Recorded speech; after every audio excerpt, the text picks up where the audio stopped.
Hello everybody. स्वागत है आपका मेरे चैनल सिंपली लर्न विथ राज में। आज हम कुछ फिजिक्स के एसआई यूनिट्स डिस्कस करेंगे जो कि आने वाली जो भी आरआरबीज हैं, आने वाली क्या मैक्सिमम जितने भी एग्जाम्स होते हैं जिसमें जनरल साइंस के क्वेश्चंस पूछे जाते हैं और उसमें फिजिक्स का क्वेश्चन आता है तो डेफिनेटली उसमें एसआई यूनिट से एक न एक क्वेश्चन होता है। इट मीन्स डेफिनेटली वहां पे है कि एक नंबर का क्वेश्चन, एक वन मार्क्स का क्वेश्चन वहां पे रहना ही रहना है। आपको जो भी हो एक क्वेश्चन उसमें आपको मिलेगा ही। तो चलते हैं अपने क्वेश्चंस की तरफ।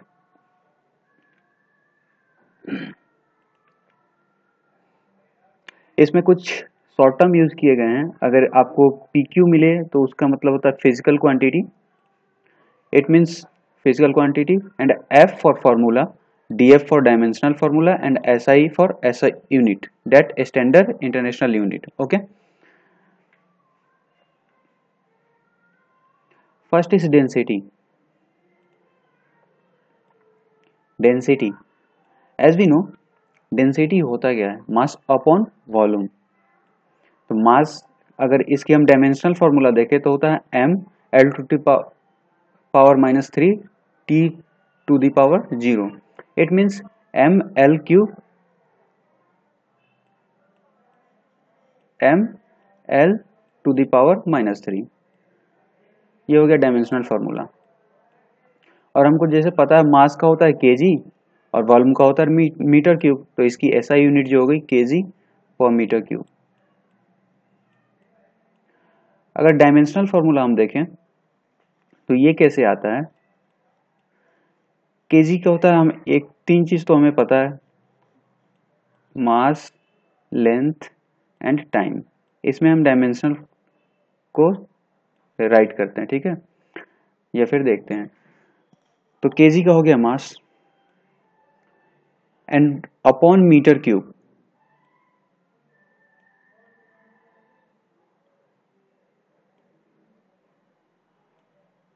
मीटर क्यूब, केजी मास और मीटर क्यूब। मीटर को हम किस में मेजर करते हैं? लेंथ में। तो लेंथ का ये क्यूब है, तो जैसे ही ये ऊपर जाएगा तो क्या इनवर्स में आ जाएगा, माइनस थ्री एल। तो ये हो जाएगा एम एल क्यूब।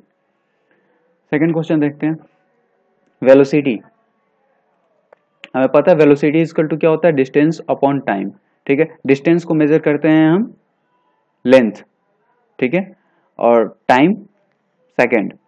तो डायमेंशनल फॉर्मूला देखें तो इसका है m to the power zero. It means mass तो यहाँ पे है नहीं, लेंथ मीटर है तो एक लेंथ आ गया, और टाइम इनवर्स है क्योंकि होता है लेंथ टाइम का सेकेंड, ठीक है, तो मीटर पर सेकेंड, इसीलिए हो गया ये लेंथ l। डायमेंशनल फॉर्मूला में l और t to the power minus one. ये हो गया df इसका डायमेंशनल फॉर्मूला। नेक्स्ट अगर देखें हम तो SI यूनिट होगा इसका metre per second. Metre per second क्यों? क्योंकि distance metre and time second, तो metre per second. Third one is linear momentum. Linear momentum इसका फॉर्मूला हो गया mass into velocity. Mass into velocity, और डायमेंशनल फॉर्मूला हो गया M L T to the power minus one, और SI unit हो गया kg metre per second. Kg metre per second. Velocity का क्या होता है? मीटर पर सेकेंड, तो ये मीटर पर सेकेंड वेलोसिटी, और मास इट मींस केजी, तो ऐसा यूनिट हो गया केजी मीटर पर सेकेंड। अगर इसका डायमेंशनल फॉर्मूला चेकआउट करें कि कैसे आया ये, तो हमको पता है मास का क्या होगा m, वेलोसिटी का भी हम लोगों ने निकाला था l T to the power minus one. क्यों? क्योंकि वेलोसिटी उसका टू होता है metre per second. Metre per second, metre का हो गया लेंथ और टाइम का हो गया, ये सेकेंड हो गया टाइम में, तो T to the power minus one. Acceleration, acceleration जो है वो वेलोसिटी का एक डिफरेंशिएट होता है। It means change in velocity upon time, sorry it is integrate, मतलब एक टर्म चढ़ता है, ये बढ़ आगे बढ़ जाता है, इंटीग्रेट होता है एक टर्म। जैसे कि अगर चेंज इन वेलोसिटी, यहाँ पे तो ऑलरेडी एक वेलोसिटी आ गया, ठीक है, अपॉन टाइम, अगर टाइम के रिस्पेक्ट में हम वेलोसिटी को, जैसे कि वेलोसिटी अपॉन टाइम होता है, तो टाइम के रिस्पेक्ट में वेलोसिटी अगर चेकआउट हो करें कैसे चेंज हो रहा है उसको देखेंगे तो उसको एक्सेलरेशन कहते हैं। ठीक है, तो वेलोसिटी हमको अगर इसका डीएफ देखें तो वेलोसिटी पता है क्या होता है, L T to the power -1, और यहाँ पे टाइम के लिए एक और टी आया। ठीक है, तो टी इनवर्स तो ऑलरेडी था, एक और टी आया तो ये ऊपर जाके टी टू द पावर -2 आ जाएगा। ऐसा unit metre per second square, क्यों, क्योंकि लेंथ हो गया यहाँ पे और टाइम इनवर्स स्क्वायर में है तो पर सेकेंड स्क्वायर, तो metre per second square, M is metre per second square. Next देखते हैं इम्पल्स। इम्पल्स होता है force into time, force into time impulse. Force newton, okay, और न्यूटन होता है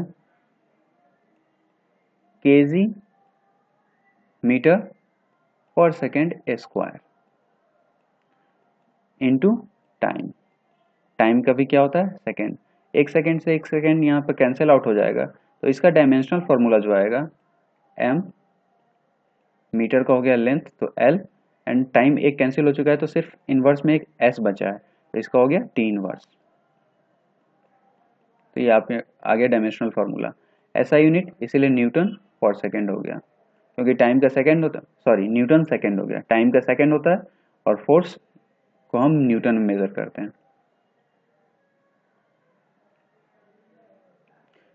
प्रेशर, प्रेशर होता है फोर्स अपॉन एरिया। एक चीज आपको बता दूं, यहाँ पे मैं इसलिए इतना थोड़ी बहुत इसीलिए जोर डाल रहा हूँ इन फॉर्मूलेज पे, मैं मेनली होता है कि वो पूछ देते हैं डायमेंशन क्या है या फिर ऐसा यूनिट क्या है, बट लेकिन बहुत टाइम ऐसा होता है कि वो डायरेक्ट आपसे पूछ देंगे रिलेशन। जैसे कि अगर मान लेते हैं, अगर दे दिया गया कि बताइए प्रेशर में क्या डिफरेंस पड़ेगा अगर एरिया को हम 2 टाइम इंक्रीज कर देते हैं और फोर्स को 1/2 टाइम कर देते हैं, तो इससे अगर हम जब मैनिपुलेट करेंगे तो उसके बाद जो डिफरेंस आएगा तभी हम बता पाएंगे प्रेशर मतलब क्या चेंजेस आएगा। अगर जस्ट इमेजिन हमें पता ही नहीं हो कि प्रेशर का फॉर्मूला क्या होता है, फोर्स अपॉन एरिया होता है, तो हम मैनिपुलेट ही नहीं कर सकते हैं कि क्या उस पर इफेक्ट पड़ेगा, तो उस तरह से क्वेश्चन हमारा गलत हो जाएगा। इसीलिए जो भी सिंपलर या फिर जो भी कॉमन है, बहुत से ऐसे हैं जो कि मतलब कॉमनली यूज होते हैं, हर जगह यूज होते हैं, ऐसे अगर आपको टर्म मिलते हैं तो उनके फॉर्मूलेज जो हैं जरूर याद कर लें।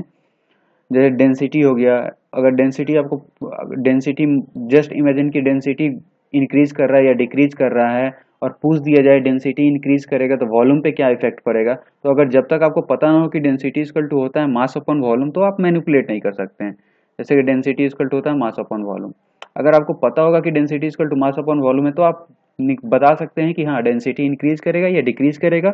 उस सेंस में हम कैसे मैनिपुलेट करेंगे कि वॉल्यूम पे क्या इफेक्ट पड़ने वाला है उसका। ओके, तो यहाँ पे प्रेशर देखते हैं, प्रेशर इक्वल टू होता है फोर्स अपॉन एरिया।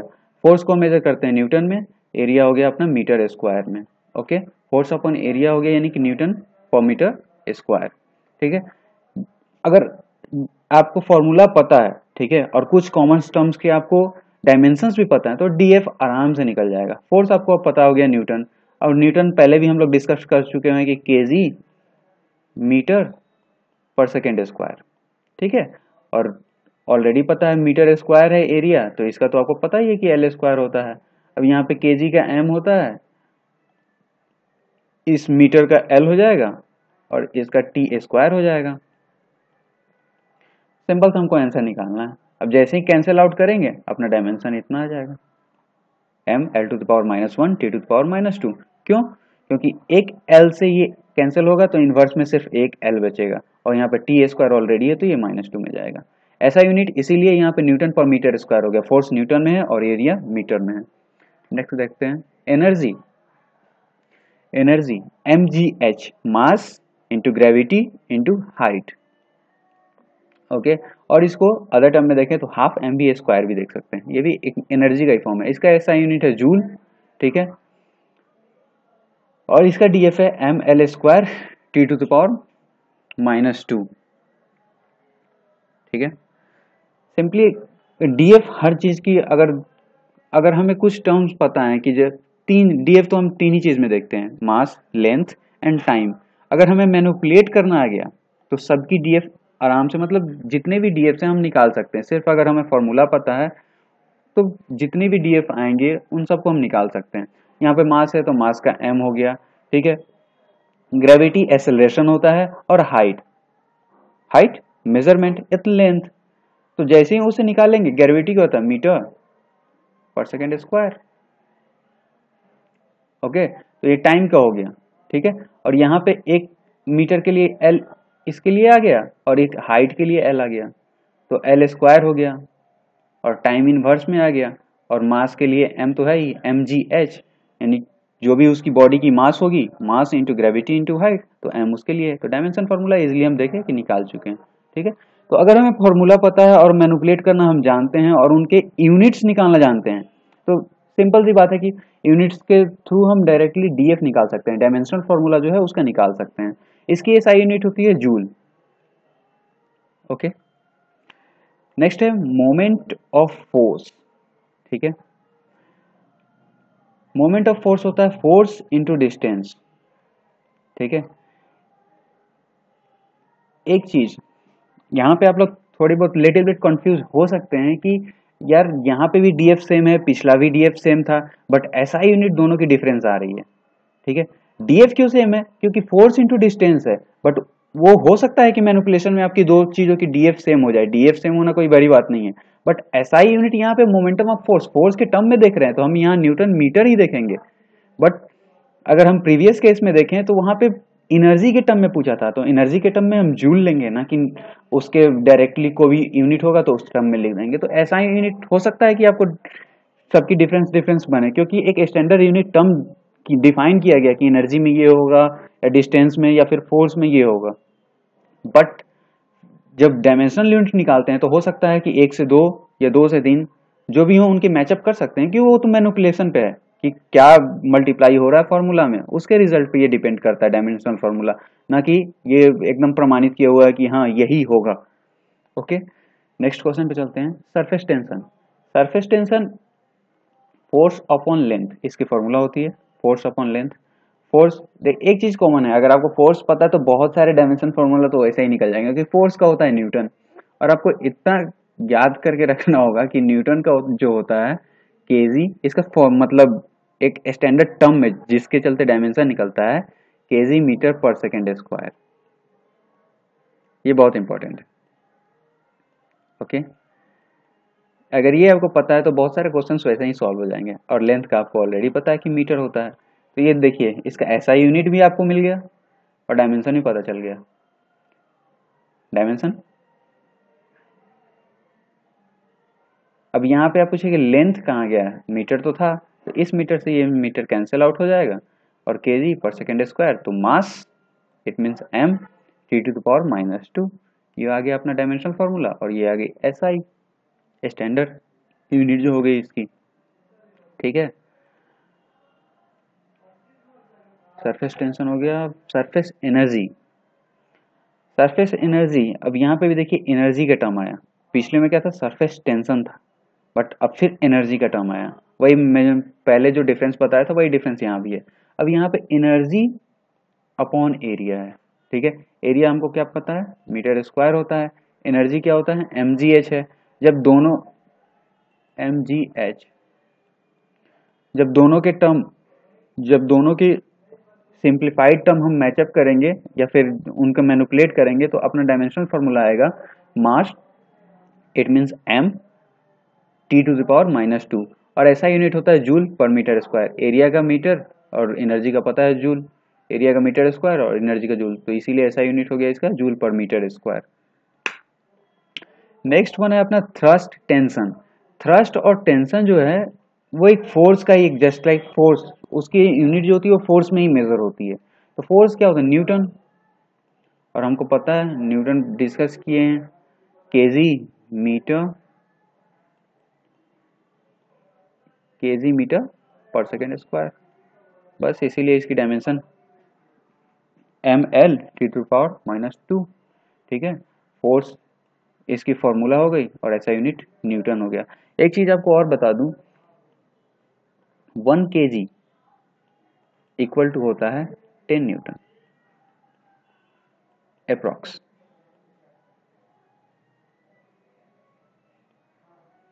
ओके,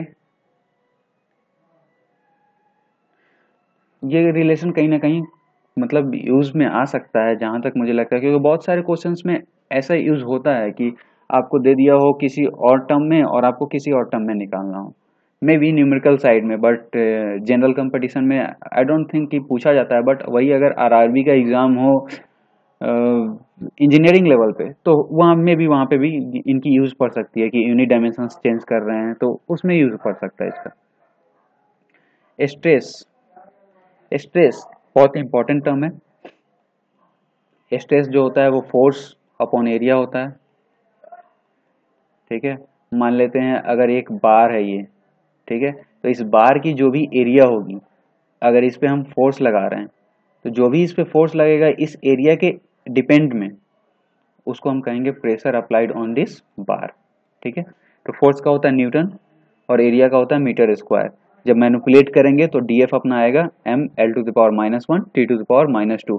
अब मुझे नहीं लगता आपको हर चीज की बताने की जरूरत है, आप जहाँ तक फोर्स हमेशा हम लोग यूज कर रहे हैं और एरिया का आपको पता है मीटर स्क्वायर, जैसे ही आप मैनिपुलेट करेंगे तो आपको डीएफ पता चल जाएगा।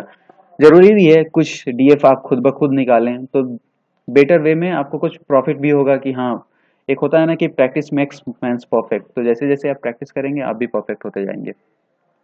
ऐसा यूनिट फोर्स के चलते न्यूटन और एरिया के चलते मीटर स्क्वायर, ठीक है। कुछ टर्म मैं इसमें इंक्लूड करना भूल गया हूं, जैसे कि अगर आपसे पूछा जाए टॉर्क, टॉर्क, यस, टॉर्क का ऐसा यूनिट क्या होता है, ठीक है। तो टॉर्क का ऐसा ही यूनिट याद रखिए, ऐसा यूनिट होता है न्यूटन पर न्यूटन मीटर, ठीक है। और इसका फॉर्मूला जो होता है वो होता है moment of inertia MOI into angular acceleration,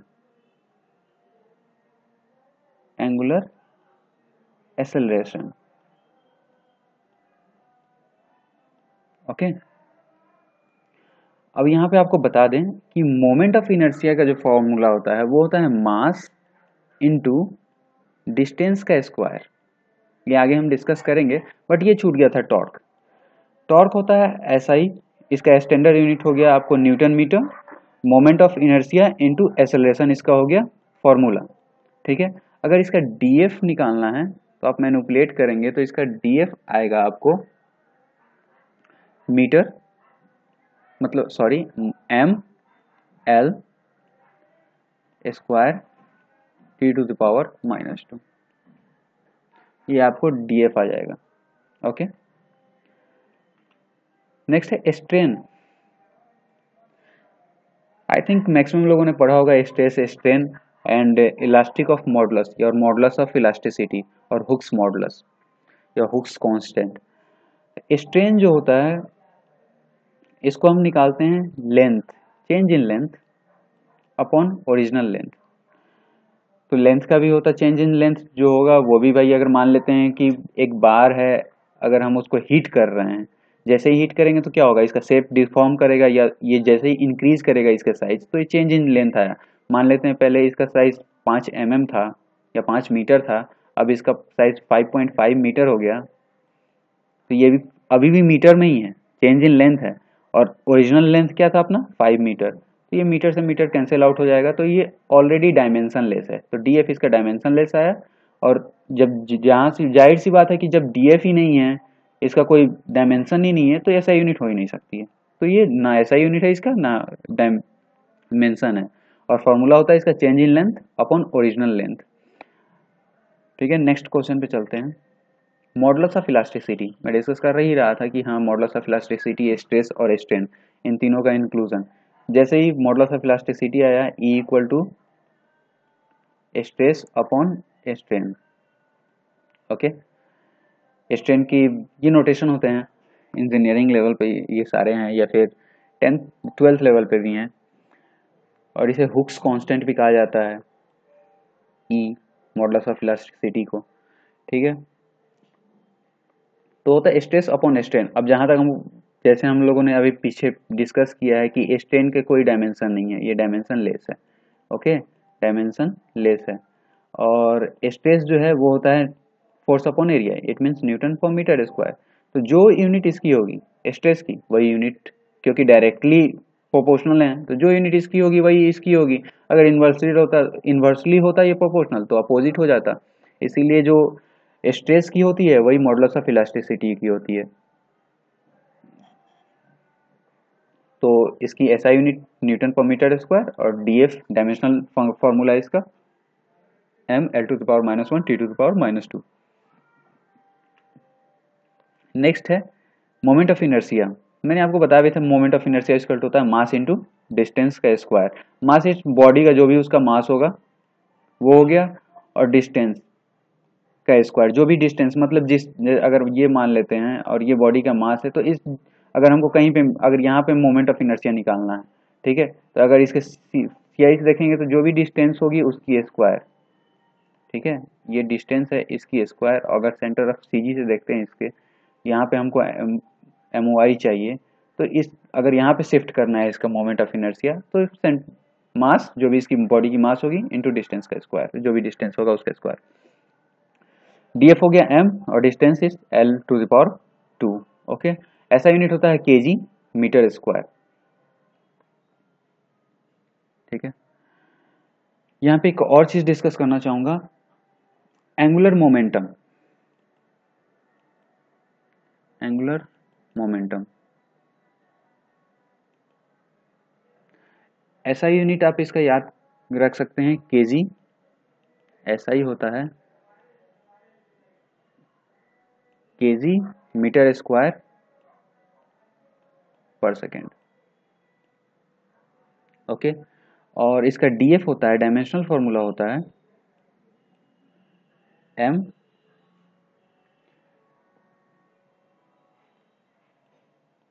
L² T⁻⁻1। Okay, एक चीज यहाँ पे आपको बताना चाहूंगा, एंगुलर मोमेंटम है, ठीक है, और टॉर्क। टॉर्क क्या होता है, अगर ये बार है, एक मान लेते हैं सिलेंड्रिकल बाल है और बार है, और इस पे एक सर्कुलर मतलब सर्कुलर टर्म में मोमेंट लग रहा है, तो इसको टॉर्क कहते हैं। सर्कुलर तो इसको टॉर्क कहते हैं टी, ठीक है। और मोमेंट होगा एक नॉर्मल, जैसे कि अगर एक बार है, इसको हम टेंट कर रहे हैं डायरेक्टली नीचे, अगर इस पे हम फोर्स लगा रहे हैं तो इस पे जो ये एम लगेगा ये मोमेंट हुआ, ठीक है, और एक एंगल पे लगे तो एंगुलर मोमेंट है। तो एंगुलर मोमेंट जो होता है ये होता है angular velocity, angular velocity upon time.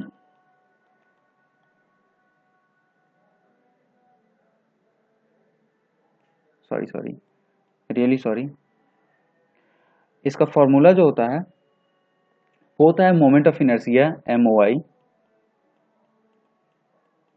Into angular velocity. Okay, यहाँ पे एक चीज गौर करने वाली है, अगर यहीं पे वो टॉर्क रहता तो एक डायमेंशन उससे आगे है, ये एंगुलर मोमेंटम से एक डायमेंशन आगे है। उसमें क्या होता है, moment of inertia into angular acceleration, और हमें पता है angular acceleration it means velocity से एक टर्म आगे जब इंटीग्रेट करते हैं तो क्या आता है, एक्सेलरेशन।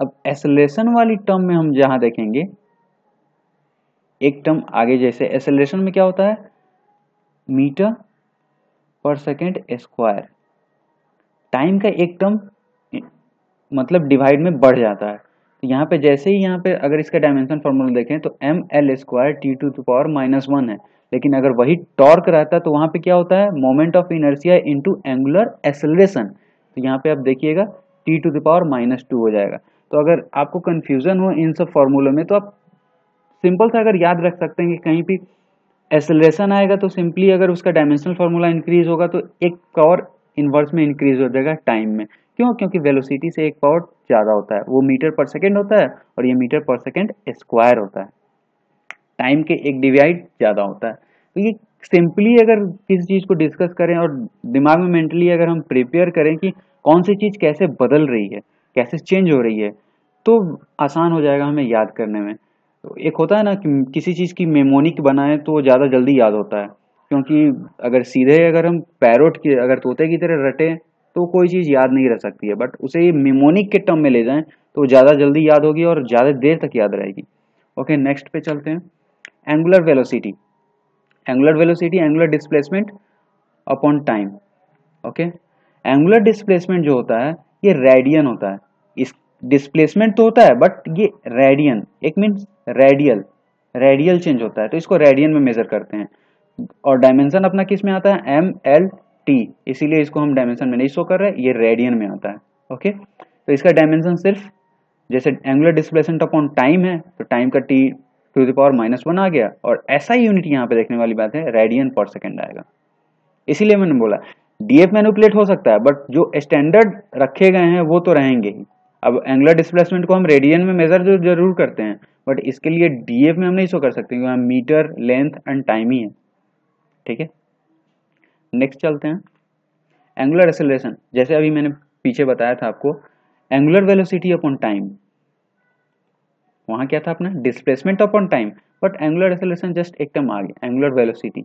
जो हमने एंगुलर वेलोसिटी पढ़ा था वही आ गया। अब हमें पता था एंगुलर वेलोसिटी क्या होता है, 1/t, और यहाँ पे एक और टाइम का डिविडेंट आ गया, इट मीन्स t²। ये हो गया अपना एंगुलर एक्सेलरेशन। सिंपल सी बात है, ऐसा यूनिट भी अपना क्या हो जाएगा, रेडियन पर सेकेंड स्क्वायर। तो याद करने की कोई जरूरत नहीं है, अगर हमें एंगुलर वेलोसिटी पता है या फिर एंगुलर एक्सेलरेशन पता है तो ऑलरेडी हमको पता है कि हाँ एंगुलर जहाँ एक्सेलरेशन आएगा वहां तो वेलोसिटी आना ही आना है। वेलोसिटी हमको पता होता है, अगर निकालना भी है एक्सेलरेशन, जैसे वेलोसिटी हमें पता है मीटर पर सेकेंड होता है, और एक्सेलरेशन क्या होगा, एक टर्म टाइम का डिवाइड ज्यादा, बस हो गया मीटर पर सेकेंड स्क्वायर। इससे हम निकाल सकते हैं उसकी SI unit, DF, dimensional formula. ठीक है, नेक्स्ट है वेवलेंथ। वेवलेंथ, एंगस्ट्रॉम वेवलेंथ, ये होता है एक लेंथ का मेजर, तो इसका डीएफ सिर्फ एल आएगा, फॉर्मूला हो गया सिर्फ लेंथ, और एसआई यूनिट सिर्फ मीटर। ओके, तो ये सिंपल है, याद कर सकते हैं आप। नेक्स्ट है फ्रीक्वेंसी। फ्रीक्वेंसी कुछ भी number of vibration upon number of vibration पर सेकेंड, जितने वाइब्रेशन होंगे, अगर एक स्ट्रिंग है, गिटार की स्ट्रिंग ले ले, अगर उसे एक बार हम स्ट्रिंग कर मतलब एक बार उसे बजा दें, क्या कहते हैं उसे, जैसे कि जैसे ही स्ट्रिंग करेंगे, फिंगर उस पर स्ट्राइक करेंगे तो उस स्ट्राइक से जो उसमें वाइब्रेशन पैदा होगा वो नंबर ऑफ वाइब्रेशन पर सेकेंड, एक सेकेंड में जो भी वाइब्रेशन होगा उसे उसकी फ्रीक्वेंसी कहेंगे, उसे उसकी फ्रीक्वेंसी कहेंगे। ठीक है, अगर ये है कि यहाँ पर हम इसे स्ट्राइक करते हैं तो जो भी इसके अंदर वाइब्रेशन होगा पर सेकेंड उसे फ्रीक्वेंसी कहेंगे। तो वाइब्रेशन कोई यूनिट नहीं, वाइब्रेशन।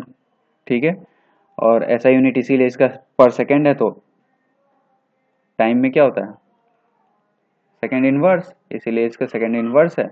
और जैसे ही सेकेंड इनवर्स होता है तो अपना डायमेंशन फॉर्मूला में टी इनवर्स होता है, इसीलिए इसका डायमेंशन फॉर्मूला टी इनवर्स है।